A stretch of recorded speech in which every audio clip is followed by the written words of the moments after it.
Hello, I'm Paul Michelman, Director of Content for Harvard Business Digital, and our guest today is John Boudreau, Professor at USC's Marshall School of Business and co-author of Beyond HR, The New Science of Human Capital.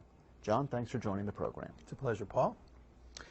So, John, in your work, you emphasize the need to improve the quantity and/or the quality of talent where it makes the most difference in an organization. So implied here, it seems, is a two-step process. First, you need to determine where talent has the biggest impact. And second, you need to figure out how to improve the quantity or the quality of that talent. So first things first, how do we determine where changes in talent practices in the organization would potentially have the biggest effect? Well, that's a big question. Obviously, there's a great deal of analysis that goes on to connect business processes or strategy to talent. What we describe in the book and what we've found is that it's very helpful to break it down into its components.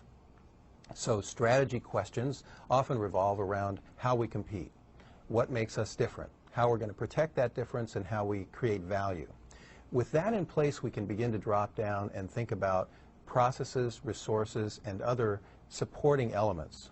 So we can ask things like, if this process is critical, where's the bottleneck in that process? What's pivotal in that process? If we have a resource, we can ask ourselves, is it about getting more, or is it about protecting the resources we have, or is it about making them more valuable? Those strategic pivot points are really important as the basis for understanding where talent might make the big difference. For example, if you think about Disneyland, the high-level strategy is surprising and delighting customers, and I think everyone would agree on that. But at that level, we can't really say where the pivot points are in talent or strategy. Turns out Disney does a lot of things well. But one of the things that everyone says could be improved is waiting in line. It's a bottleneck. It's a place where there's a great pivot point for Disney. So the talent that might be most pivotal at Disney might be the